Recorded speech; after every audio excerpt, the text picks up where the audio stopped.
Hello, അമ്മ മനസ്സിൻ്റെ പുതിയൊരു എപ്പിസോഡിലേക്ക് എല്ലാവർക്കും സ്വാഗതം. ചാനൽ ആദ്യമായിട്ട് കാണുന്നവരാണെങ്കിൽ ഒന്ന് സബ്സ്ക്രൈബ് ചെയ്തിട്ട് ലൈക്ക് ചെയ്യണേ. അങ്ങനെ ചന്ദ്രികയുടെ കമ്പനിയിൽ അവസാനമായിട്ടുണ്ടായിരുന്ന ആ 5 ചേച്ചിമാരും ചന്ദ്രികയെ കാണാൻ വേണ്ടിയിട്ട് മേഘയും അടക്കമുള്ള ആ ഒരു ക്യാബിനിലേക്ക് വരികയാണ്. അപ്പോൾ ആ സമയത്ത് അവർ ചന്ദ്രികയോട് പറയുന്നുണ്ട് ഇതുവരെ ജോലി ചെയ്ത ആ ഒരു ശമ്പളം കൊടുക്കാൻ വേണ്ടിയിട്ട്. അപ്പോൾ ചന്ദ്രികയുടെ കയ്യിലാണെങ്കിൽ ഒട്ടും തന്നെ പൈസ ഇല്ലല്ലോ. അപ്പോൾ ചന്ദ്രിക പറയുന്നുണ്ട് എങ്ങനെയെങ്കിലും കടം വാങ്ങിയിട്ട് ആ ഓർഡർ വീണ്ടും ചെയ്തതിന് ശേഷം ഞാൻ നിങ്ങൾക്ക് പണം തിരിച്ചു തരാമെന്ന്. അപ്പോൾ ആ ചേച്ചിമാർക്ക് പലരും ബുദ്ധിമുട്ടുള്ളവരാണ്. ഒരാളുടെ മകളുടെ ഹോസ്പിറ്റൽ കേസും അതുപോലെ ഭർത്താവാണെങ്കിലും ഹോസ്പിറ്റലിൽ, ഒരാൾക്ക് സ്കൂളിൽ കുട്ടിക്ക് ഫീസ് അടക്കണം, അങ്ങനെ എല്ലാവരും ബുദ്ധിമുട്ടി ജീവിക്കുന്നവരാണല്ലോ. അപ്പോൾ ചന്ദ്രിക പറയുന്നുണ്ട് ഞാൻ എങ്ങനെയെങ്കിലും തരാമെന്ന് പറയുന്ന സമയത്ത് അവർ പറയുന്നുണ്ട് അത്രയും വെയിറ്റ് ചെയ്യാൻ വേണ്ടി ഞങ്ങൾക്ക് പറ്റില്ല, നിങ്ങൾക്ക് കടം കിട്ടി ആ യൂണിഫോം തയ്ച്ച് കൊടുത്തതിന് ശേഷം വേണം ഇനി നിങ്ങൾക്ക് പണം കിട്ടാൻ, അത്രയും ഞങ്ങൾക്ക് വെയിറ്റ് ചെയ്യാൻ പറ്റില്ല.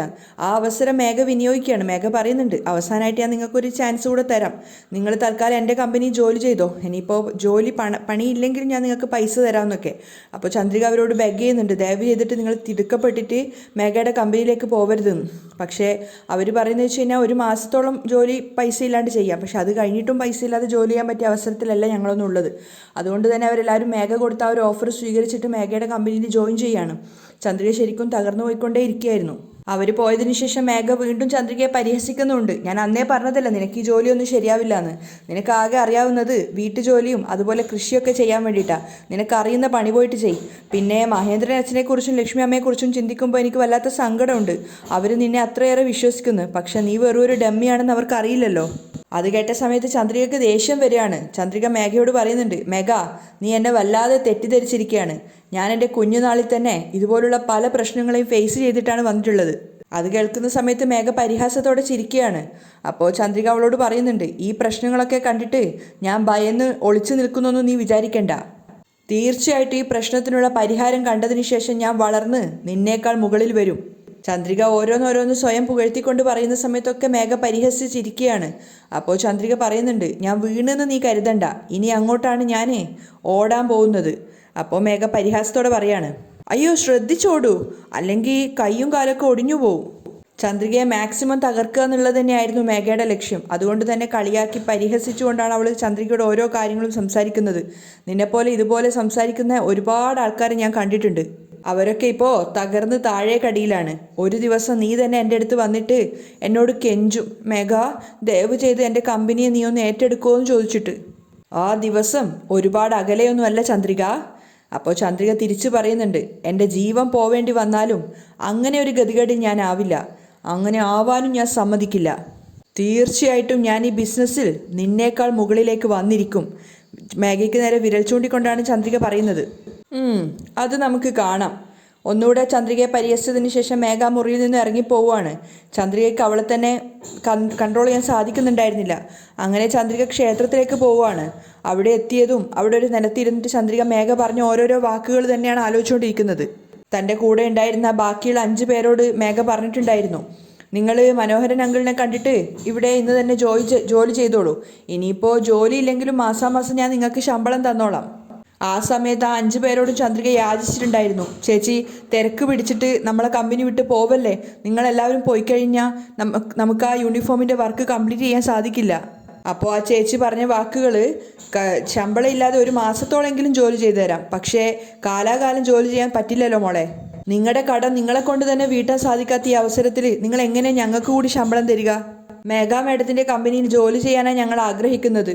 അതൊക്കെ ആലോചിക്കും തോറും ചന്ദ്രയ്ക്ക് വല്ലാത്ത സങ്കടം തോന്നുകയാണ്.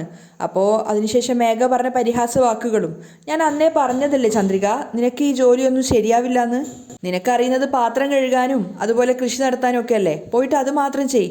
അതൊക്കെ ഓർക്കും തോറും ചന്ദ്രികയുടെ കണ്ണിങ്ങനെ നിറഞ്ഞുകൊണ്ടേ ഇരിക്കുകയാണ്. ആ സമയത്താണ് ചന്ദ്രികയുടെ ഫോണിലേക്ക് സിദ്ധുവിൻ്റെ കോള് വരുന്നത്.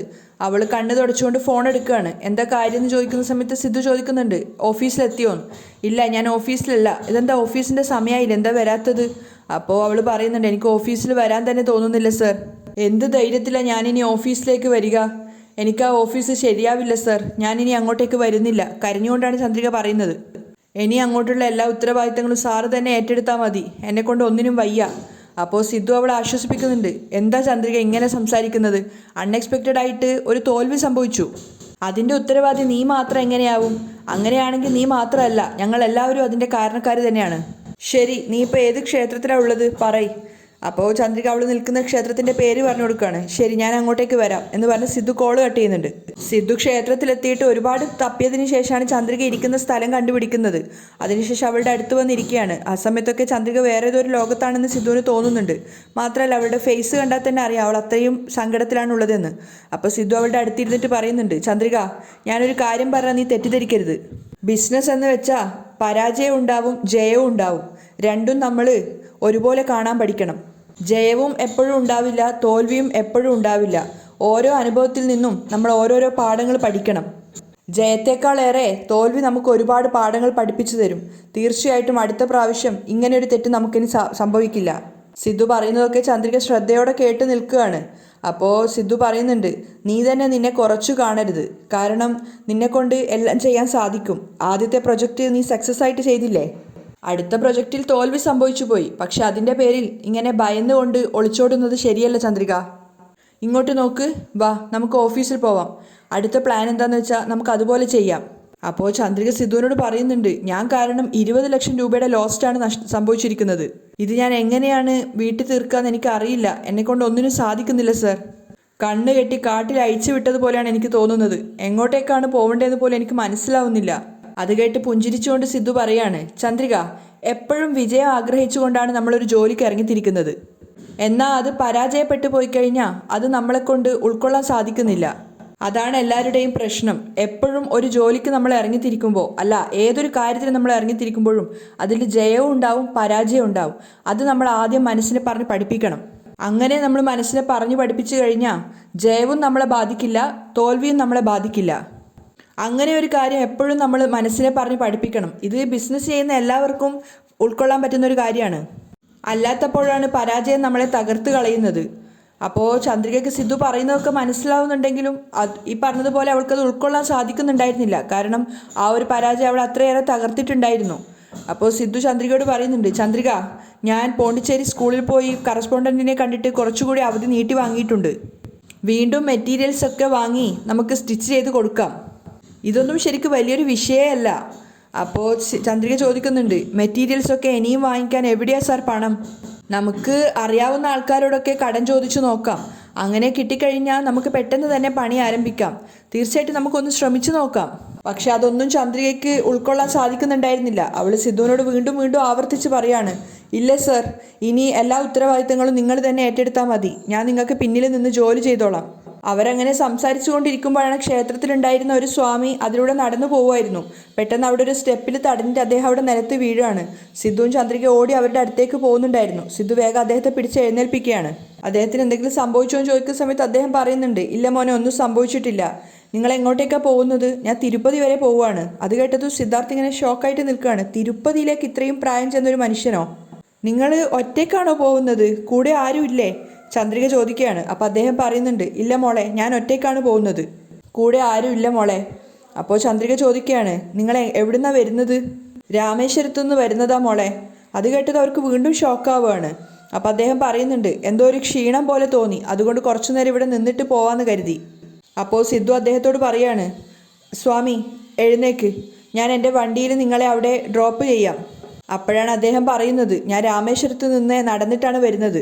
അത് കേട്ട സമയത്ത് സിദ്ധുവും ചന്ദ്രികയും മാത്രമല്ല അവിടെ ഓടിക്കൂടിയിരുന്ന എല്ലാ ആളുകളും ഒരുപോലെ ഞെട്ടി നിൽക്കുകയാണ്. ഇത്രയും പ്രായം ചെന്നൊരു മനുഷ്യൻ രാമേശ്വരത്തിൽ നിന്ന് നടന്നിട്ടാണോ ഇത്രയും ദൂരം വന്നതെന്ന് വിചാരിച്ചിട്ട്. അപ്പോൾ അദ്ദേഹം പറയുന്നുണ്ട്, തിരുപ്പതി വരെ എനിക്ക് നടന്നിട്ട് തന്നെ പോകണം.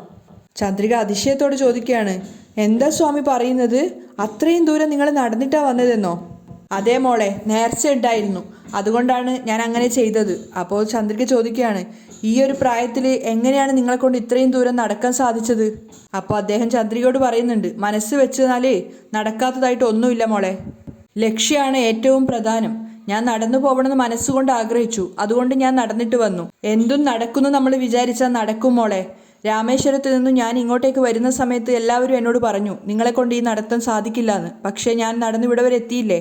ചന്ദ്രികയ്ക്കും സിദ്ധുവിനും അദ്ദേഹത്തോട് വല്ലാത്തൊരു ബഹുമാനം തോന്നുകയാണ്. കാരണം അത്രയും വലിയൊരു പ്രചോദനം ഉൾക്കൊള്ളുന്ന കാര്യമായിരുന്നു അദ്ദേഹം പറഞ്ഞിരുന്നത്. അതിനുശേഷം അദ്ദേഹം അവരോട് യാത്ര ചോദിച്ചിട്ട് അവിടുന്ന് പോവുകയാണ്. അദ്ദേഹം അവിടുന്ന് പോയപ്പോൾ അവിടെ കൂടി നിന്ന ആളുകളൊക്കെ പോയി, ചന്ദ്രികയും സിദ്ധുവും മാത്രമായി. ആ സമയത്ത് ചന്ദ്രികയോട് സിദ്ധു പറയുന്നുണ്ട്, ചന്ദ്രിക, ഈ ഒരു പ്രായത്തിലും ഇത്രയേറെ ഊർജ്ജസ്വലനായിട്ട് രാമേശ്വരത്തു നിന്നും അദ്ദേഹം ഇവിടെ വരെ എത്തിയില്ലേ. ഈ പ്രായത്തിലും അദ്ദേഹം ഇത്രയും ശ്രമിക്കുമ്പോഴും നിന്നെക്കൊണ്ട് സാധിക്കില്ല എന്ന് നീ പറയുന്നത് വലിയ തെറ്റാണ് ചന്ദ്രിക. നിന്നെക്കൊണ്ട് സാധിക്കും. ഈ ബിസിനസ്സിൽ ഒരു ദിവസം നമ്പർ 1 തീരാൻ നിന്നെക്കൊണ്ട് തീർച്ചയായിട്ടും സാധിക്കും. എനിക്ക് വിശ്വാസമുണ്ട്. അത് കേട്ട് ചന്ദ്രികയും ആത്മവിശ്വാസത്തോടെ സിദ്ധുവിനോട് പറയാണ്, എൻ്റെ മേൽ എനിക്കുള്ള വിശ്വാസത്തെക്കാളും കൂടുതൽ നിങ്ങൾക്ക് എൻ്റെ മേൽ വിശ്വാസമുണ്ടെന്ന് കേൾക്കുമ്പോൾ എനിക്ക് വല്ലാത്ത സന്തോഷം തോന്നുന്നുണ്ട് സർ. അത് കേട്ട് പുഞ്ചിരിച്ചുകൊണ്ട് സിദ്ധു പറയാണ്, എനിക്ക് മാത്രമല്ല അങ്കിളിനും ആൻറ്റിക്കും നിൻ്റെ മേൽ അത്രയധികം വിശ്വാസമുണ്ട് ചന്ദ്രിക. തീർച്ചയായിട്ടും നിന്നെക്കൊണ്ട് സാധിക്കും. ചന്ദ്രിക അപ്പോഴും ഒരു സങ്കടത്തോടെയാണ് നിൽക്കുന്നത്. അപ്പോൾ സിദ്ധു പറയുന്നുണ്ട്, വാ ശരി നമുക്ക് പോവാം. അപ്പോഴും ചന്ദ്രിക അവൻ്റെ കൂടെ പോകാൻ നിൽക്കുന്നില്ല. അപ്പോൾ സിദ്ധു അവളുടെ കയ്യിൽ പിടിച്ചിട്ടാണ് അവളെ കൂട്ടിക്കൊണ്ട് പോകുന്നത്. അപ്പോൾ സിദ്ധു കയ്യിൽ പിടിച്ച കണ്ടപ്പോൾ ചന്ദ്രിക അവനെ തന്നെ നോക്കി നിൽക്കുകയാണ്. ആ ഒരു കരുതലും സ്നേഹവും ഒക്കെ ആ ഒരു കയ്യിൽ പിടിച്ചതിലൂടെ ചന്ദ്രികയ്ക്ക് ഫീൽ ചെയ്യുന്നുണ്ടായിരുന്നു. ചന്ദ്രികയ്ക്ക് അവനോട് വല്ലാത്തൊരു ബഹുമാനവും സ്നേഹവും ഒക്കെ തോന്നുകയാണ്. സിദ്ധു തന്നെയാണ് ചന്ദ്രിക അവൻ്റെ കാറിലേക്ക് കയറ്റുന്നത്. അതിനുശേഷം അവൻ ഡ്രൈവിംഗ് സീറ്റിൽ കയറിയിട്ട് വണ്ടി എടുക്കുകയാണ്. വണ്ടി ഓടിക്കൊണ്ടിരിക്കുമ്പോഴൊക്കെ ചന്ദ്രിക സിദ്ധുവിനെ തന്നെ നോക്കുന്നുണ്ട്. അവിടെ അവർ രണ്ടുപേരും ചേർന്നിട്ടുള്ളൊരു പ്രണയഗാനം ഉണ്ടായിരുന്നു. അങ്ങനെ പിറ്റേന്ന് ചന്ദ്രിക വീട്ടിന് മുറ്റത്തിരിക്കുകയാണ്. ആ സമയത്ത് അവൾ ചിന്തിക്കുന്നുണ്ട്, ഇനി ജീവിതത്തിൽ പ്രശ്നങ്ങളൊന്നും ഉണ്ടാവില്ല, എല്ലാ പ്രശ്നങ്ങളും അവസാനിച്ചു എന്ന് കരുതി. പക്ഷെ അതിനിടയിൽ ഇത്രയും വലിയൊരു ഇടിവന്ന് വീഴുന്നു സ്വപ്നത്തിൽ പോലും വിചാരിച്ചില്ല. എന്തായിരിക്കും എനിക്ക് മാത്രം ഇങ്ങനെയൊക്കെ സംഭവിക്കുന്നത്? അതിനുശേഷം കറസ്പോണ്ടൻറ്റ് പറഞ്ഞ വാക്കുകളാണ് ചന്ദ്രികയുടെ മനസ്സിലേക്ക് വരുന്നത്. ഞാൻ പറഞ്ഞ ദിവസത്തിനുള്ളിൽ സ്കൂൾ യൂണിഫോമും കൊടുത്തിട്ടില്ലെങ്കിൽ എന്നെ പറ്റിയും എൻ്റെ ജോലിയെ പറ്റിയും എൻ്റെ സ്കൂളിനെ പറ്റിയൊക്കെ ആ പാരൻസ് എന്തൊക്കെയാണ് തെറ്റിദ്ധരിക്കുക? നിങ്ങൾക്ക് 10 ദിവസം കൂടി സമയം തരാം. വീണ്ടും ഒന്നുകൂടെ ആ യൂണിഫോമൊക്കെ സ്റ്റിച്ച് ചെയ്തിട്ട് എനിക്ക് തീർച്ചയായിട്ടും ഡെലിവറി ചെയ്തിരിക്കണം. അവളിങ്ങനെ ഓരോ കാര്യങ്ങളെക്കുറിച്ച് ചിന്തിച്ചുകൊണ്ടിരിക്കുമ്പോഴാണ് മഹേന്ദ്രനും ലക്ഷ്മിയും കയ്യിലൊരു പെട്ടിയായിട്ട് അങ്ങോട്ടേക്ക് വന്നത്. മഹേന്ദ്രൻ ചോദിക്കുന്നുണ്ട്, ചന്ദ്രിക മോൾ എന്താ ഇവിടെ വന്നിരിക്കുന്നത്? ഒന്നുമില്ല അച്ഛാ, വെറുതെ ഇരുന്നതാ. ഒന്നുമില്ലാന്ന് നീ നിന്റെ വായി കൊണ്ട് പറയുകയാണെങ്കിലും സംഭവിച്ച കാര്യങ്ങൾ തന്നെ ഓർത്തിട്ട് നീ വല്ലാതെ വിഷമിക്കുന്നുണ്ടെന്ന് നിന്റെ മുഖം കണ്ടാൽ അറിയും. അതിന് ചന്ദ്രിക മറുപടിയൊന്നും പറയുന്നില്ല. അപ്പോൾ മഹേന്ദ്രൻ ലക്ഷ്മിയോട് പറയുന്നുണ്ട്, ലക്ഷ്മി ആ പെട്ടി ചന്ദ്രികയ്ക്ക് കൊടുക്ക്. അപ്പോൾ ചന്ദ്രിക അത് വാങ്ങിക്കുന്നതിന് മുന്നേ അമ്മയെ നോക്കുകയാണ്. ചന്ദ്രികയോട് എന്നിട്ട് ചോദിക്കുന്നുണ്ട് എന്താ അതിനകത്തുള്ളത്. വാങ്ങിച്ചിട്ട് തുറന്നു നോക്കാൻ പറയാണ്. അത് തുറക്കുന്ന സമയത്ത് ലക്ഷ്മിയുടെ ഒരുപാട് സ്വർണ്ണാഭരണങ്ങളായിരുന്നു അതിനകത്ത് ഉണ്ടായിരുന്നത്.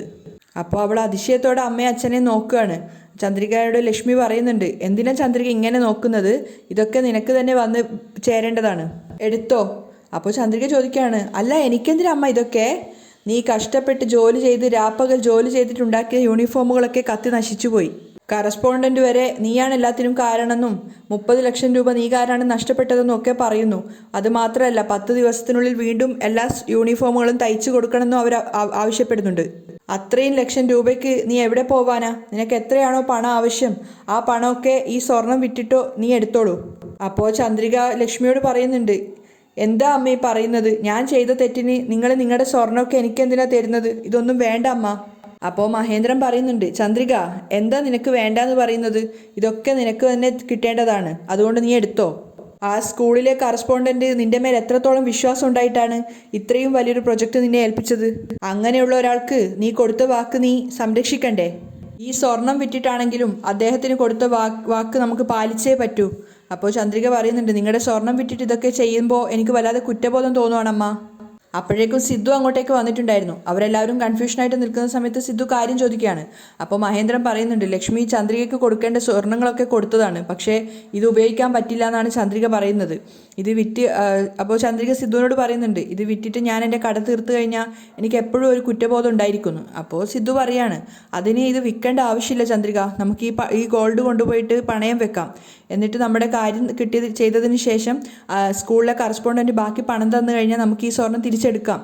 അപ്പോൾ ചന്ദ്രികയ്ക്കും അതൊരു നല്ലൊരു ഐഡിയ ആയിട്ട് തോന്നുകയാണ്. അപ്പോൾ അവൾ ലക്ഷ്മിയോട് പറയുന്നുണ്ട്, തീർച്ചയായിട്ടും കറസ്പോണ്ടൻറ്റ് പണം തന്നു കഴിഞ്ഞാൽ ഈ സ്വർണം വാങ്ങിയിട്ട് ഞാൻ അമ്മയെ തന്നെ ഏൽപ്പിക്കുന്നു. അപ്പോൾ ലക്ഷ്മി പറയുന്നുണ്ട്, ഇത് എന്നെ ഏൽപ്പിക്കാനുള്ള സ്വർണ്ണമല്ല, ഇത് നിനക്ക് അവകാശപ്പെട്ടതാണ്. ചന്ദ്രിക ആ സ്വർണ്ണം എടുക്കുന്നില്ല എന്ന് പറയുന്ന സമയത്ത് തന്നെ സിദ്ധു പറഞ്ഞിട്ടുണ്ട്, നമ്മൾ ഒരു ഒട്ടും പരിചയമില്ലാത്ത ആൾക്കാരുടെ അടുത്ത് പോയിട്ട് നമ്മൾ യാചിക്കുന്നതിനേക്കാളും നല്ലതല്ലേ, നമുക്ക് തന്നെ അവകാശപ്പെട്ടല്ലേ, നമുക്കറിയുന്ന ഈ ഒരു സ്വർണം വെച്ചിട്ട് നമുക്ക് നമ്മുടെ ഇപ്പോഴത്തെ കടത്തിൽ നിന്നും തൽക്കാലം രക്ഷപ്പെടാം, അതിനുശേഷം നമുക്കത് തിരിച്ചെടുത്താൽ മതിയല്ലോ. അങ്ങനെ അവർ രണ്ടുപേരും കൂടി മഹേന്ദ്രൻ്റെ ലക്ഷ്മിയുടെ സമ്മതത്തോടു കൂടി ആ സ്വർണം പണയം വെക്കാൻ വേണ്ടി ബാങ്കിലേക്ക് പോവുകയാണ്. സിദ്ധുവിനെ കണ്ട സമയത്ത് തന്നെ മാനേജർ വളരെ സന്തോഷത്തോടു കൂടിയാണ് സംസാരിക്കുന്നത്. മാത്രമല്ല സിദ്ധാർത്ഥ് വലിയൊരു പണക്കാരനും ആ ബാങ്കിൽ ഒരുപാട് ഡിപ്പോസിറ്റൊക്കെ ചെയ്യുന്ന ഒരാളായതുകൊണ്ട് തന്നെ സിദ്ധാർത്ഥിനോട് ആ ഒരു ബഹുമാനം അവർക്കുണ്ടായിരുന്നു. നിങ്ങൾ ഇങ്ങോട്ട് വരുന്നു പ്രതീക്ഷിച്ചില്ല എന്നൊക്കെ അദ്ദേഹം പറയുന്ന സമയത്ത് സിദ്ധു ചന്ദ്രികയെ നോക്കിക്കൊണ്ട് അയാളോട് പറയുകയാണ്, സാർ എനിക്ക് അത്യാവശ്യമായിട്ട് കുറച്ച് പണത്തിൻ്റെ ആവശ്യം ഉണ്ടായിരുന്നു. അതുകൊണ്ടാണ് ഞാൻ അത്യാവശ്യമായിട്ട് ഇങ്ങോട്ടേക്ക് വന്നത്. അപ്പോൾ കാര്യങ്ങളൊക്കെ സിദ്ധാർത്ഥ് ഏകദേശം അദ്ദേഹത്തിന് വിവരിച്ചു കൊടുക്കുകയാണ്. അപ്പോൾ മുഴുവൻ കേട്ടതിന് ശേഷം അദ്ദേഹം പറയുന്നുണ്ട്, തീർച്ചയായിട്ടും പെട്ടെന്ന് തന്നെ അത് സാധിക്കും. സ്വർണ്ണമൊക്കെ കൊണ്ടുവന്നിട്ടുണ്ടോ ചോദിക്കുന്ന സമയത്ത് ഞങ്ങളുടെ കയ്യിലുണ്ടെന്ന് പറയാണ്. അപ്പോൾ തന്നെ അദ്ദേഹം അവിടെയുള്ളൊരു ജോലിക്കാരനെ വിളിച്ചിട്ട് സിദ്ധാർത്ഥിനെയും ചന്ദ്രികയും പരിചയപ്പെടുത്തി കൊടുക്കുകയാണ്. ആ ബാങ്കിലെ ഏറ്റവും കൂടുതൽ ഡെപ്പോസിറ്റും അതുപോലെ തന്നെ ബാങ്കിലെ ഇതൊക്കെ നടത്തുന്ന ആളാണ്, ആ ഒരു പരിഗണന കൊടുക്കണം എന്നൊക്കെ പറഞ്ഞിട്ടാണ് സിദ്ധാർത്ഥിനെ അയാൾക്കൊപ്പം പറഞ്ഞു വിടുന്നത്. അങ്ങനെ മാനേജറോട് യാത്ര പറഞ്ഞിട്ട് സിദ്ധാർത്ഥും ചന്ദ്രികയും കൂടെ ആ ഒരു സ്റ്റാഫിൻ്റെ കൂടെ പോവുകയാണ്. അയാളുടെ സീറ്റിലെത്തിയ സമയത്ത് അയാൾ സ്വർണം ചോദിച്ചപ്പോൾ ചന്ദ്രിക പെട്ടിയോടെ ഗോൾഡ് കൊടുക്കുകയാണ്. അദ്ദേഹം ഓരോരോ സ്വർണ്ണം എടുത്തിട്ട് പരിശോധിക്കുന്നുണ്ടായിരുന്നു. അവിടെയാണ് ഇന്നത്തെ എപ്പിസോഡ് വൈൻഡപ്പ് ചെയ്യുന്നത്.